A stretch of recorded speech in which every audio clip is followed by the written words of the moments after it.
Hi, good morning. I am Nancy Alspaugh-Jackson. And I'm Shannon Penrod. It's time for Let's Talk Autism. That's right. Here we are. Talk about what's happening in the news Yes. and resources and Yes. all kinds of things in the world of autism. Right. And we've got some exciting guests that are going to be with us talking about summer camps, Yes, which is a big subject. We're all looking to decide what to do with our kids over the summer. Have you figured that out yet? We are kind of cobbling together, as we often do. It's I look at the schedule, at Wyatt's schedule, and you know, an air traffic controller sometimes could, would need to be called in to understand it. Yes, I can imagine. Yeah. So anyway, we're putting together. He's going to be doing his theater group again for 2 weeks. Wonderful. He loved that. We had Stephanie Wilson on the show, and it was great. He loved it. Oh, that's great. And so we're doing that for 2 weeks. We're doing his school camp for a little bit. We're doing a camp in the neighborhood for a little bit. We're doing, so we're cobbling together. Good. Yeah. I'm and plus ABA at home in the Yes. afternoons. I'm still figuring it out. Okay. We're he's taking a one afternoon a week class, a Lego engineering class. So we're seeing how that goes, because there's a Lego animation class that we're thinking of doing, and he always likes science. Last summer he did science camp. Oh, good. And Jim loves Legos. He loves Legos and loves science. Wyatt doesn't like Legos. He's not a Lego kid. Well, you know what? I still say we got to have you over to the house and see, run it up the flagpole and see who salutes what. Because everybody has different toys. Yeah. So interesting to visit somebody else's house and see. That's how I get my best ideas. Looking at other people's toys and what their kids like. But we had promised that we would do an update on the Stuart Chaffetz story. Yes. The father who put the tape recorder in his son's pocket. Yeah. And we have a little bit of an update. I mean, a little bit. Things are happening, but I think it's interesting how much attention this story has gotten. That's what's within the first 24 hours. It was viewed over 1.5 million times. I mean, talk about going viral. It really went viral quickly. People were outraged. They were sharing it. It's had over 4 million views in this last week alone. Isn't that amazing? So it's still out there going strong. And he, of course, if anybody of you don't know out there the story, this father in New Jersey, is it Cherry Hill? Yeah. Yeah.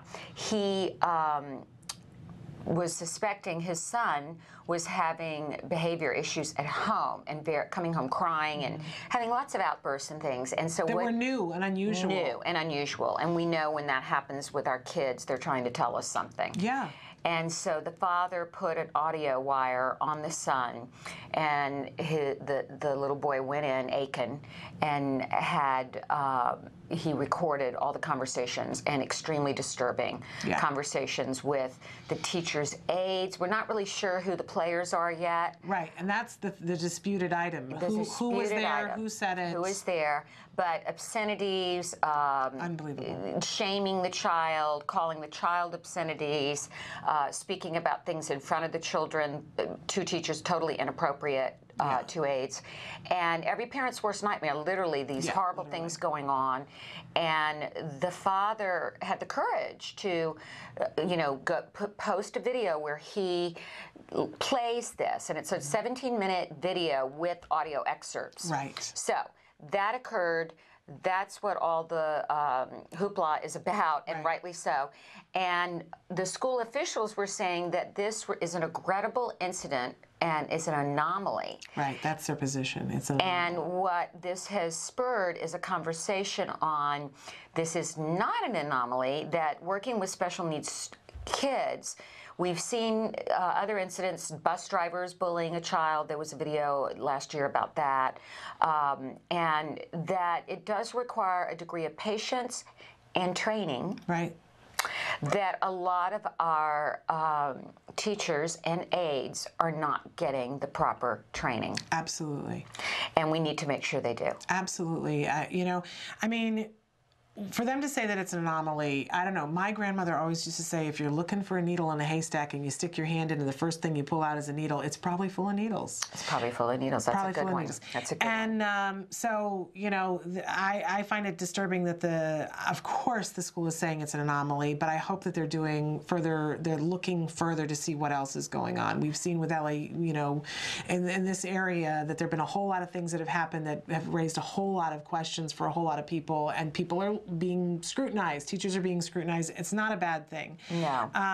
In any case, I hope that school is taking a look at everybody and looking at what their policies are to train people. But I think that there are some people who just don't fit this job. They don't fit the job, exactly. And but, you know, what's being disputed at this point is that the Cherry Hill officials are saying that the staff heard during the video are no longer with the district, because the parent was asking for these teachers to be fired. yeah, a public apology from them, and for them to be fired. And they're saying they aren't there at the district anymore. And he is saying that he never revealed names. Right. Said, I'll allow you to come forward. One person did come forward and say, Kelly Altenberg. Right, I'm the teacher, but I was not in the room at the time. That is her position. And Mr. Chaffetz is saying that he has information that he can release, which will reveal that it is in fact her. So it is yet to be revealed. He has more audio recordings, so that he's going to be releasing them soon.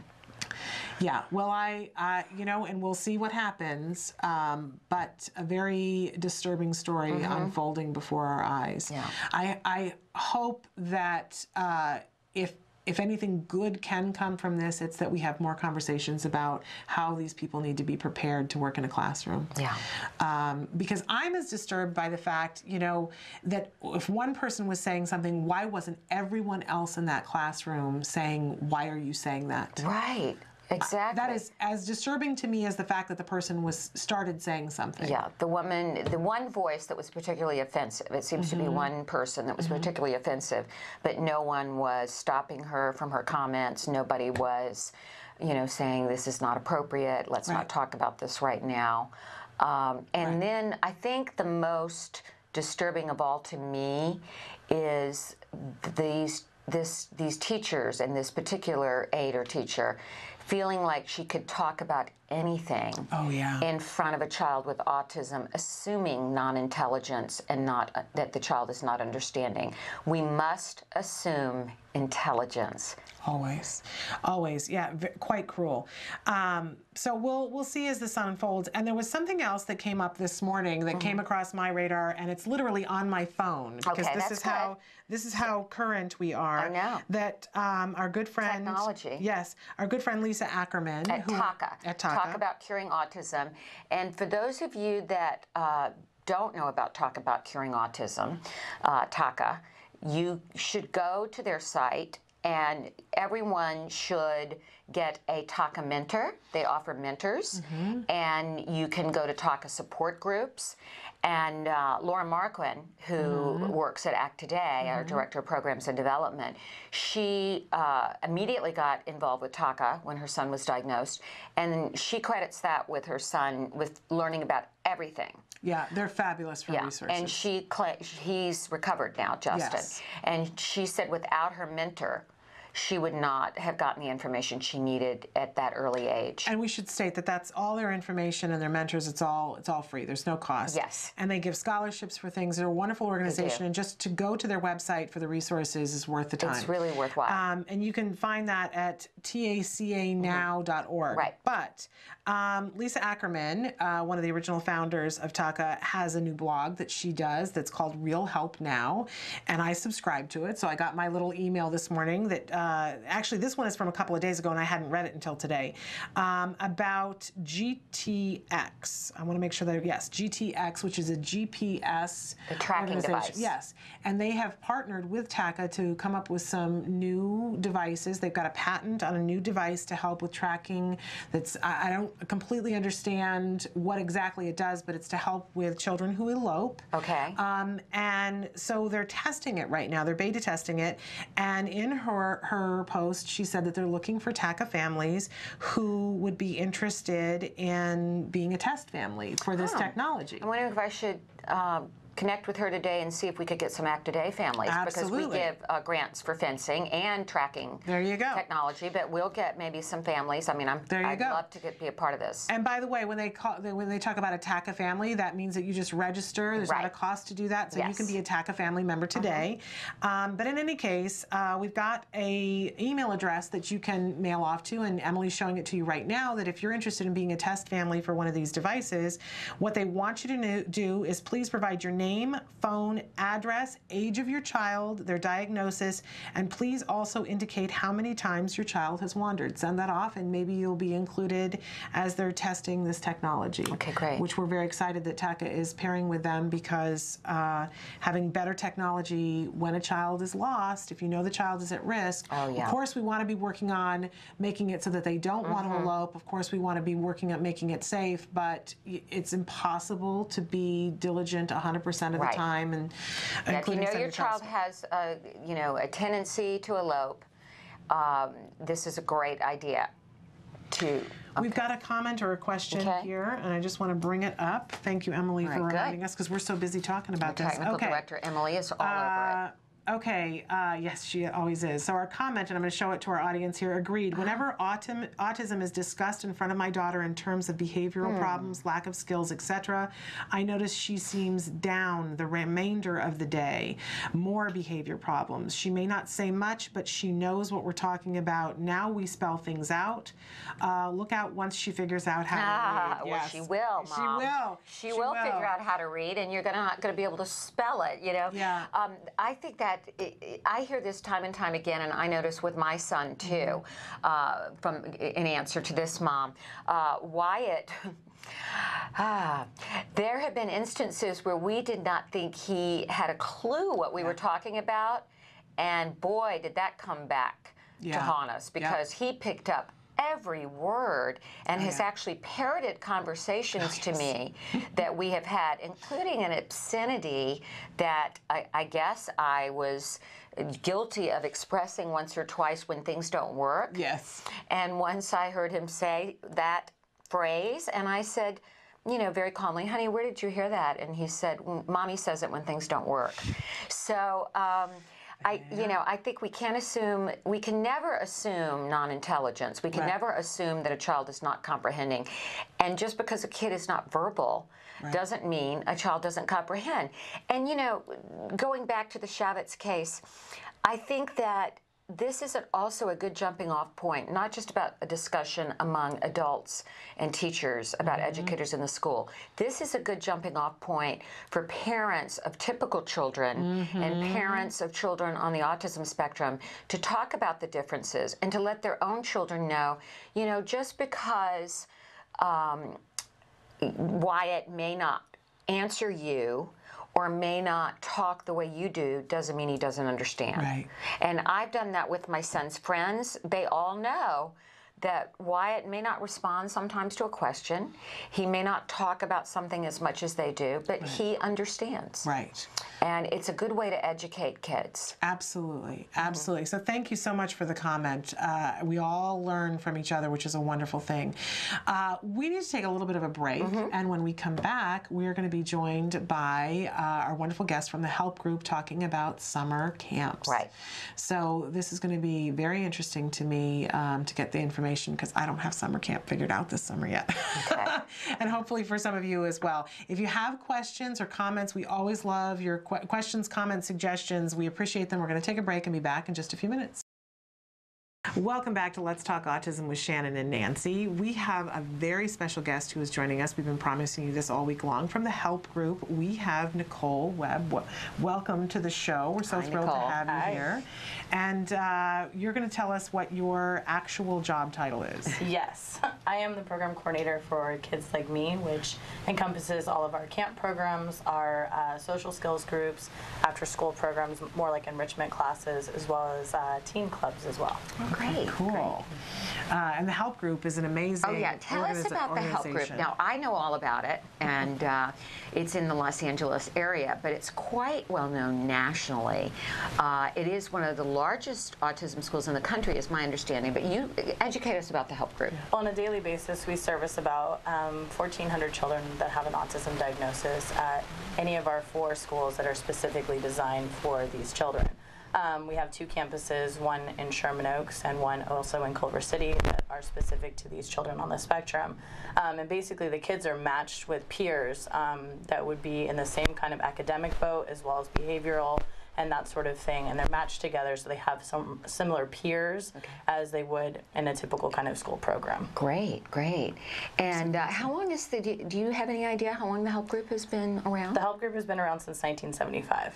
Okay. Amazing. And Dr. Barbara Firestone is I guess, the director, the executive director of the help group, and she and Dr. Doreen Graham-Pichet are colleagues, and I think Barbara just does amazing work, and I've been to a lot of your events and supported, and you all have supported our events, so it's a love fest between our organizations. And you guys just had a resource fair this last weekend. We did, actually. I'll tell you a little bit about the resource fair. Yeah. Our resource fair was this last Sunday at our new Autism Center, and we started doing this fair it's our 3rd annual fair this last Sunday, and the whole point of the fair is to gain scholarship money for our kids to go to camp, because when Regional Center a couple years ago said no more funding for recreational programs, camp was on the chopping block. Wow. So for our children, we see a huge need in Los Angeles for kids that need to afford camp and be able to go to camp. So that's why we do that fair. Every single dollar that is earned from that event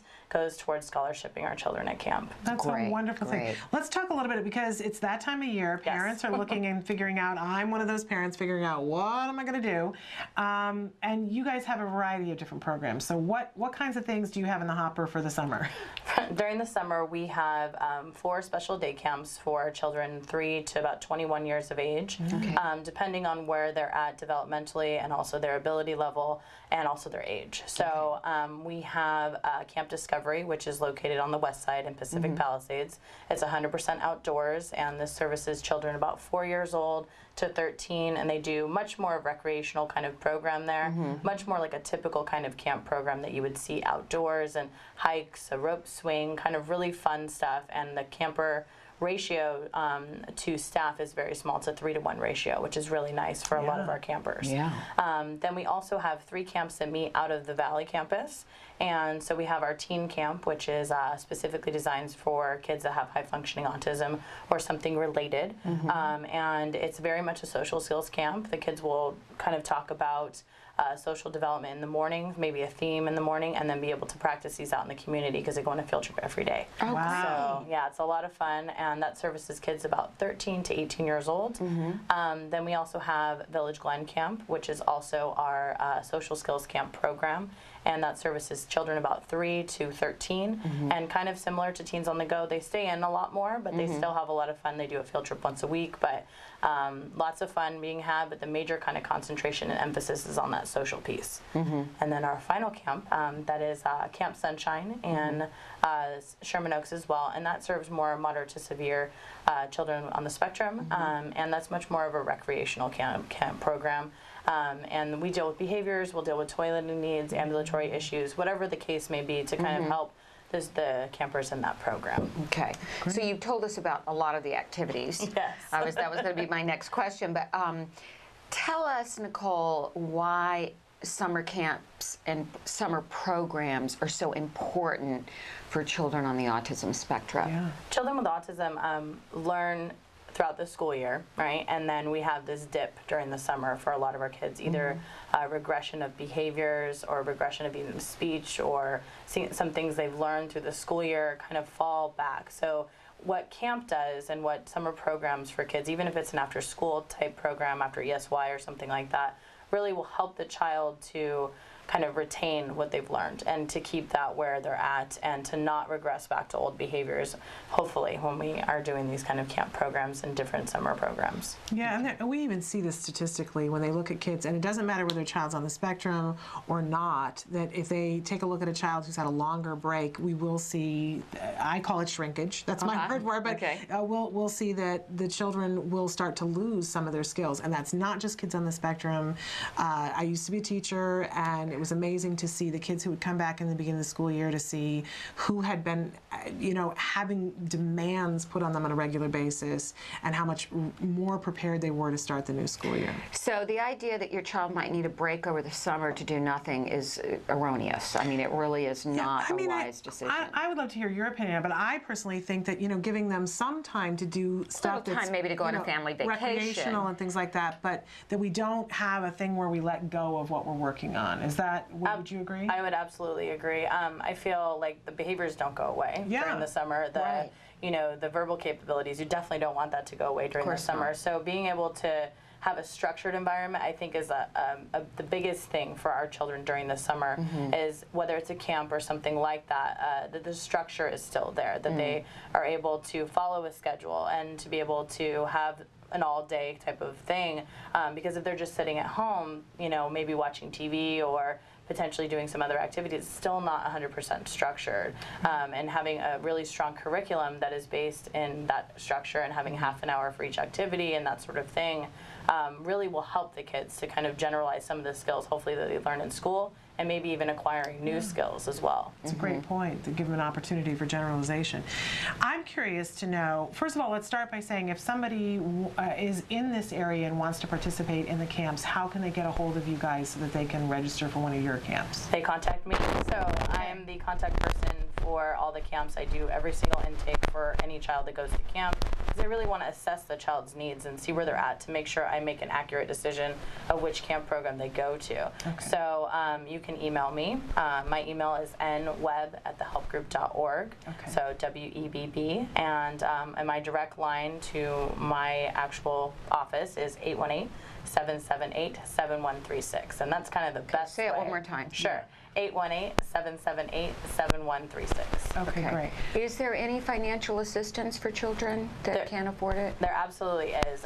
The last 2 years at camp, we've been able to provide scholarships for families. Of course, there's a financial aid process. There's an application they will fill out, as well as some tax information that we do need to see a financial hardship in the family. It's not necessarily based on income, it's a financial hardship. So, and what we do is we'll look at that as a committee, and that's coming up pretty soon here, that we'll look at all of our applications and kind of see how much money we can allot towards scholarships.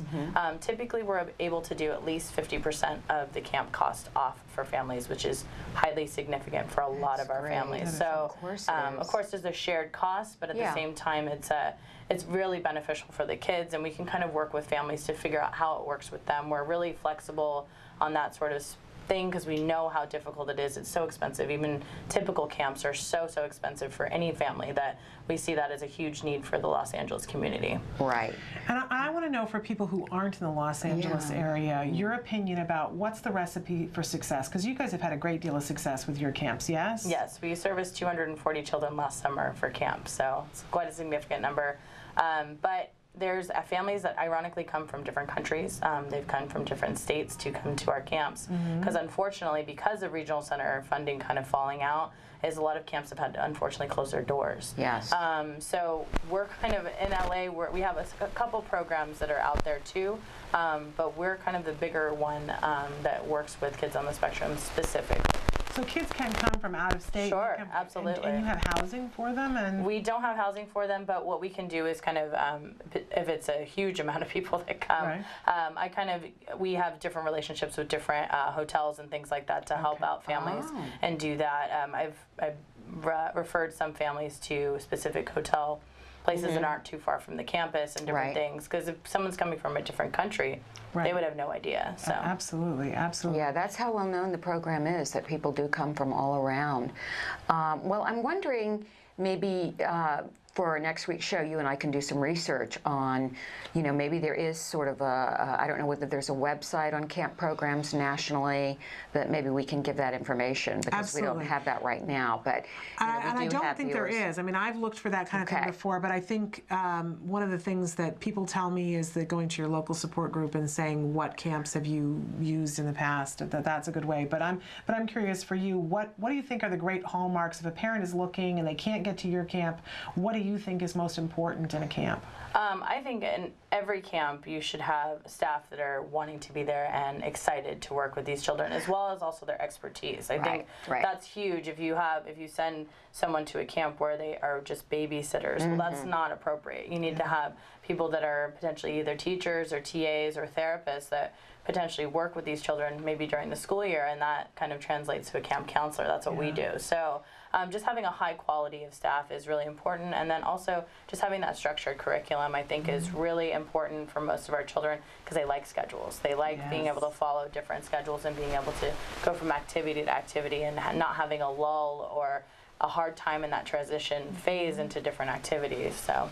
Okay, that's good information. And we were talking about the story in the news of the father in New Jersey, and it seems as though in that situation certainly there were aides that weren't trained clearly, or they would not have behaved that way. So that's very important to check out the staff. Absolutely key. Yeah. I'm wondering if there are any stories that you have of past summers and camps, and anything in particular. We don't want to infringe on anybody's privacy, but just a place that you've gone, or something that has been particularly moving. Or children that stand out, that have had a wonderful experience that you've seen, maybe have some milestones that, the parents said, wow, this happened while they were at camp. I have two, actually, if that's okay with you guys. I have, a couple years ago, we went to Jet Propulsion Lab. And you can imagine any child with Asperger's or high-functioning autism, that's their bread and butter. That's what they love. So Jim would love that. Oh, he's already picked out his office there. Oh, okay. There you took a picture of the door and he said, Mommy, this will be my office. Okay, so, good. Yes. So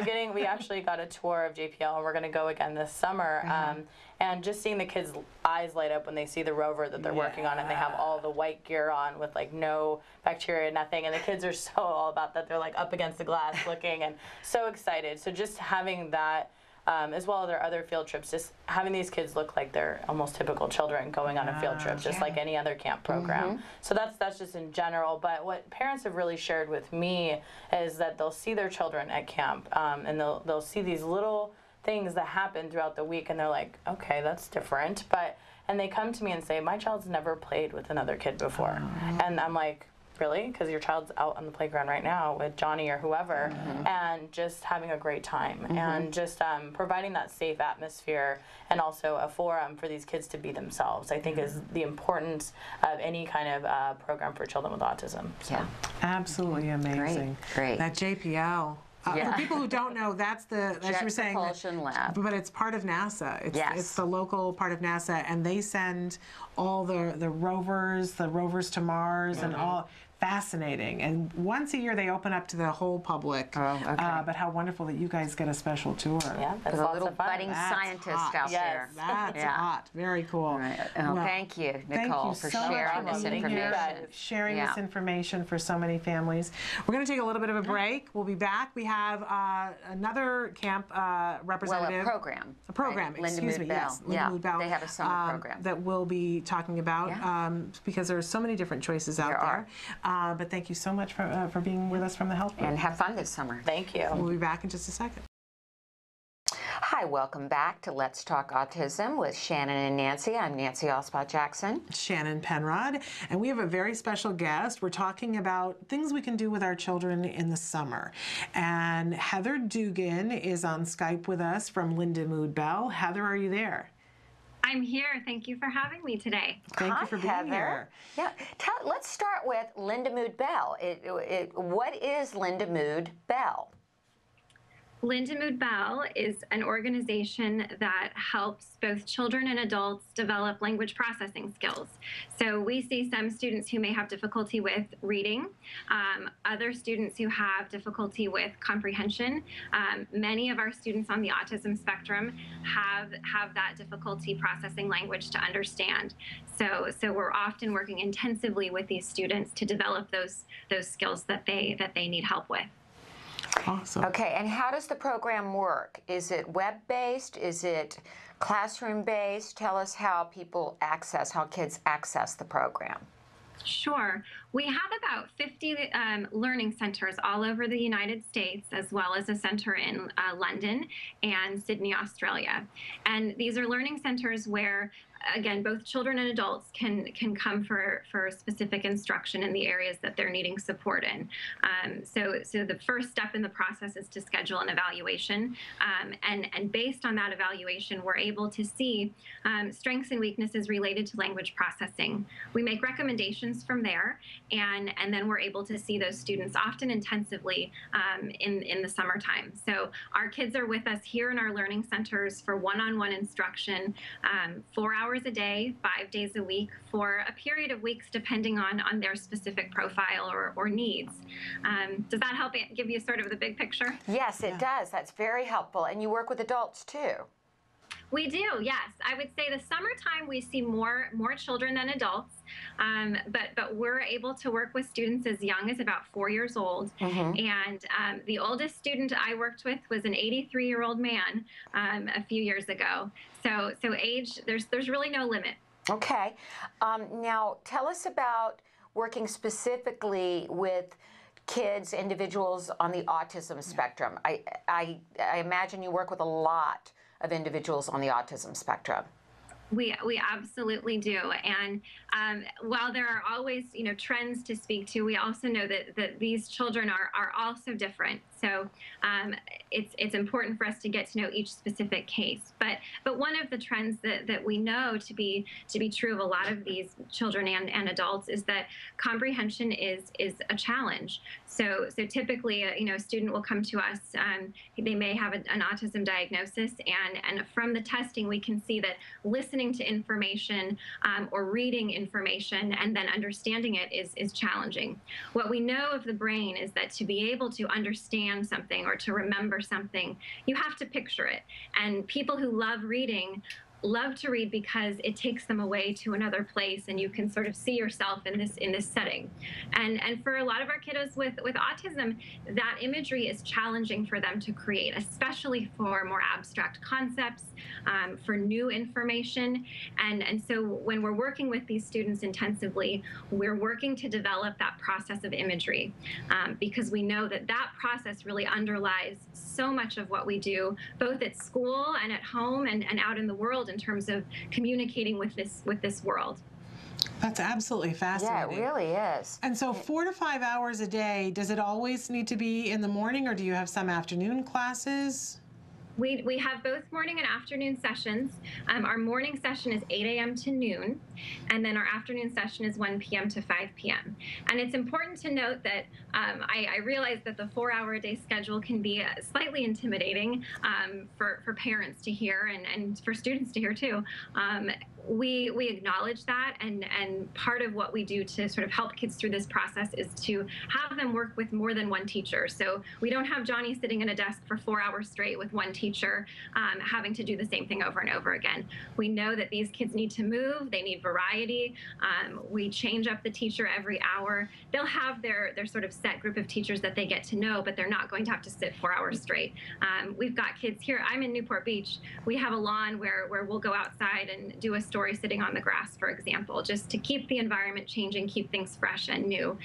But we find that intensive schedule, coming 4 hours a day, 5 days a week, is really what helps to make the difference in terms of processing language.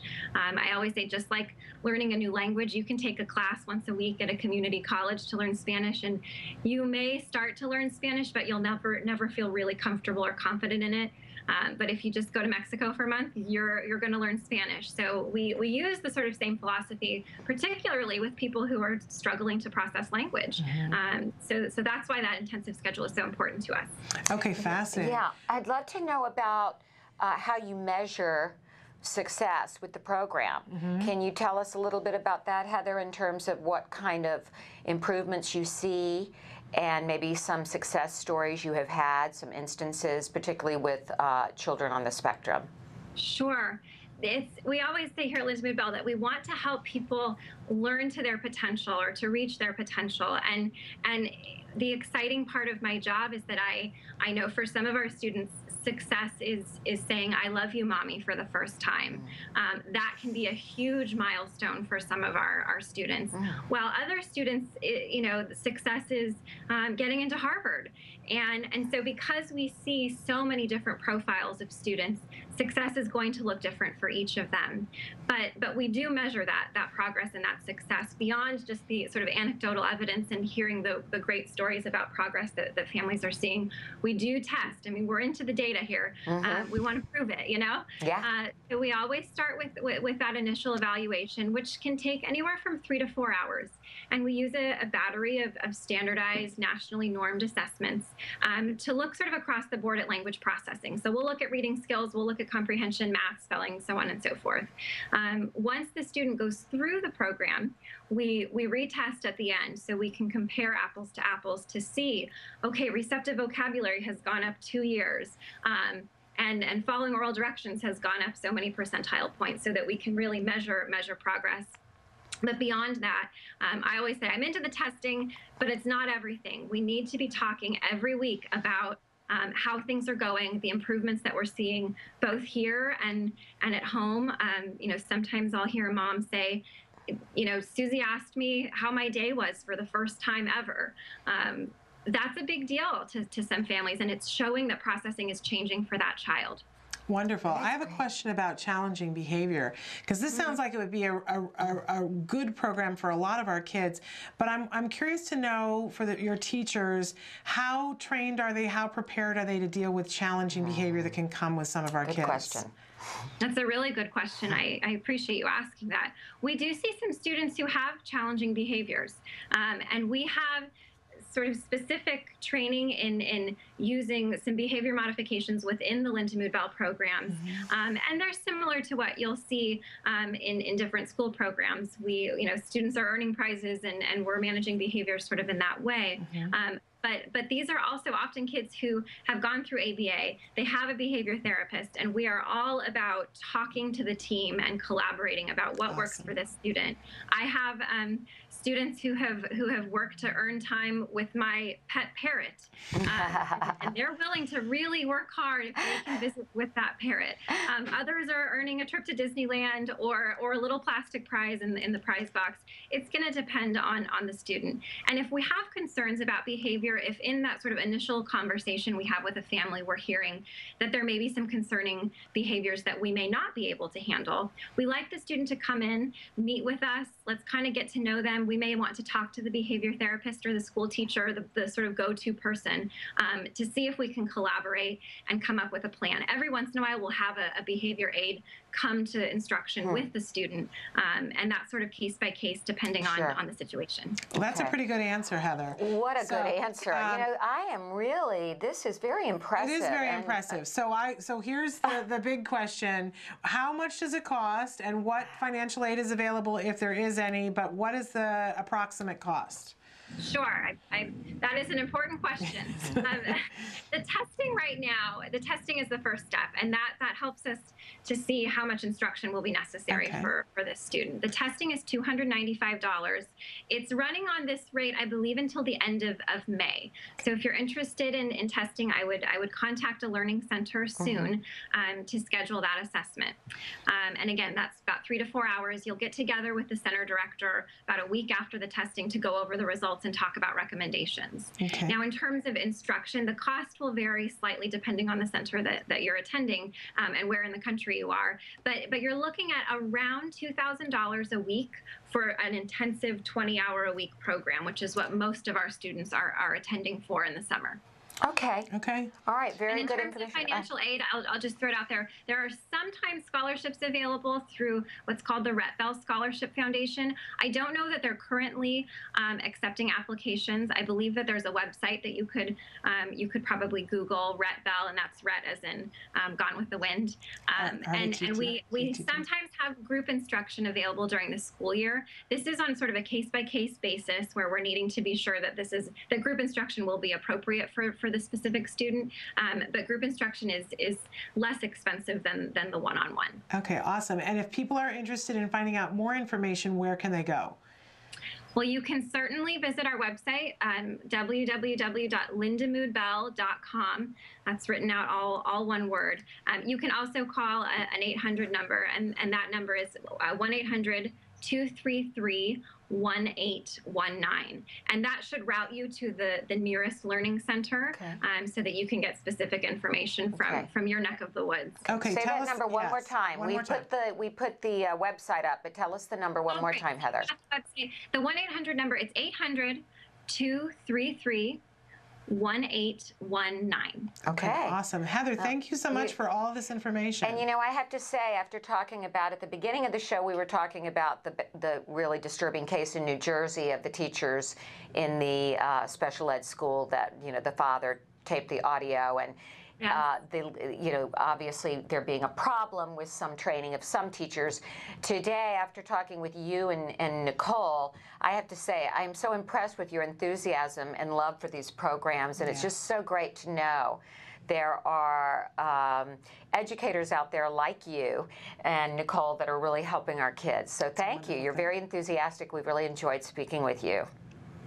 Thank you so much. It's been a pleasure speaking with both of you. Okay. Thank you. Bye-bye. We're going to take a quick break and come back to close out the show and tell you about our shows that we have coming up, because we have some really exciting things coming up. Great guests. Stick with us. Okay. Welcome back. We've got some really exciting things coming up next week. We do. Next week we have Valerie Vanneman, who is a very well-known attorney who happens to be in the Los Angeles area. She's a special needs attorney who has worked for many, many years in the field and worked with countless children in ensuring that they get the proper education in the public school system. So we're going to be talking to her about everything from IEPs to, you know, the questions you should be asking, what you should be aware of for your child and their education, and insurance and all of that stuff. And regional center, and you know, everything. So but this you is can be a chance. Asking your questions right now. You can send them in right now, and we'll have them ready for when Valerie's here next week. Send them to us. You know, many families can't afford an attorney or an advocate, and if you can't, this is an opportunity to take advantage of their expertise. So we urge you to send us your questions, and then next week to be watching when we interview her. And then the week after that, we've got Joey Travolta.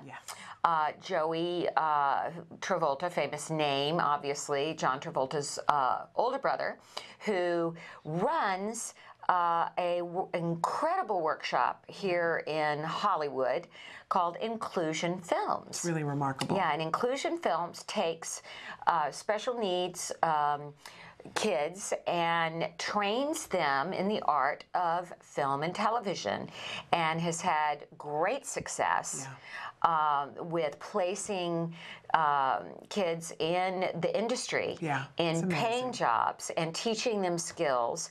And we are going, ACT Today, Autism Care and Treatment Today, is teaming up with Joey for a special Inclusion Films workshop in the San Diego area this summer. Speaking of summer camps. Yes. You can go on our website, act-today.org. There will be an icon there. You'll see some information on the Inclusion Films Autism Workshop. And we are not only taking kids on the spectrum, but their siblings. And it's for military. Let me preface that. It's designed for autistic children in the military. In the San Diego area. In the San Diego area. And we are encouraging people to apply. We've got lots of positions still open. There you go. So a wonderful, wonderful thing that your child can do in the summer if you're a military family in San Diego. Yeah, we provide, it's free for the military families. And he'll be with us in 2 weeks. Can't be free, can you? All right, we're out of time. But as this show ends, the conversation continues. Lots of way to get a hold of us. We'll see you tomorrow at 9 a.m. Thank you so much. I'll see you next week. All right, bye-bye. Bye. Just